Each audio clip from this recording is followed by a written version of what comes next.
Hi friends, నేను మీ serene అండి. ఈ అమ్మాయి వచ్చి 24th బ్రైడ్ అండి. నేను స్కిన్ టోన్ వచ్చి లైట్గా ప్యాచెస్ అనేది ఉంది. సో స్కిన్ ఈవెన్ చేయడానికి మనం ట్రీట్మెంట్ అనేది తీసుకుంటున్నాము.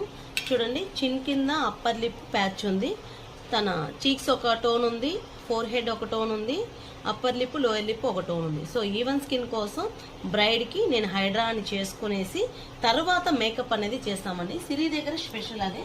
చూద్దాం తనకి ట్రీట్మెంట్ అయినాక ఎలా ఉంటుంది స్కిన్ అని. శ్రీ హాయ్. హలో. ఎలా ఉంది నాన్న నీకు స్కిన్ నేను ట్రీట్మెంట్ చేసినాక? అంటే నువ్వు వచ్చినప్పటికీ నేను ట్రీట్మెంట్ చేసినప్పటికీ నీ స్కిన్ టోన్ ఏమన్నా డిఫరెన్స్ కనిపిస్తుందా? యాక్చువల్లీ నేను వచ్చినప్పుడు ఇప్పటికీ నాకైతే డిఫరెన్సెస్ కనిపిస్తుంది. మామూలుగా చెప్పాలంటే ఒక 2-3 సిటప్స్ అయ్యాక వస్తుంది, బట్ నాకు ఫస్ట్ టైంలోనే చేంజ్ అయితే ఉంది. ఏంటంటే నేను డ్రాస్టిక్లీ అబ్జర్వ్ చేసిన చేంజ్, నా స్కిన్ పైన ఉన్న ప్యాచెస్ అది ఈవెన్ అయింది. So I prefer this hydra treatment for every brides to be there. Skin గ్లాసీగా కనిపిస్తుందా? గ్లాసీగా ఉంది.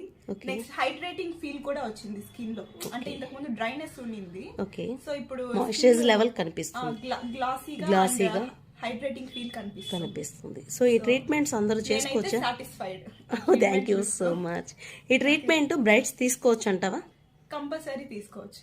ఎందుకు దట్టు నేను ఏం ప్రిఫర్ చేస్తానంటే ఒక 1 or 2 days బిఫోర్ కాకుండా ఏ వీక్ బిఫోర్ ప్లాన్ చేసుకుంటే బెటర్ అని నా ఒపీనియన్, నా పర్సనల్. యాక్చువల్లీ ఎక్సెస్వి నా దగ్గర అయితే 1 month 2 months ముందే బుకింగ్ అవుతారు. నువ్వు మాత్రమే నాకు 1 week ముందు బుక్ అయ్యావు.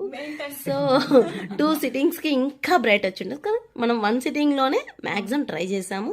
నాకు అనిపిస్తుంది, మరి నీకు అనిపిస్తుందో లేదో నీ వ్యూలో నేనే వినాలా? నాకు కూడా అనిపిస్తుంది, అదే చెప్తున్నాను కదా. మామూలుగా 2-3 సిటప్స్ లో చేంజ్ అనేది కనిపిస్తుంది, బట్ నాకు ఫస్ట్ టైమే ఇంప్రూవ్మెంట్ ఉంది. Thank you so much. Even గా ఉంది. Thank you.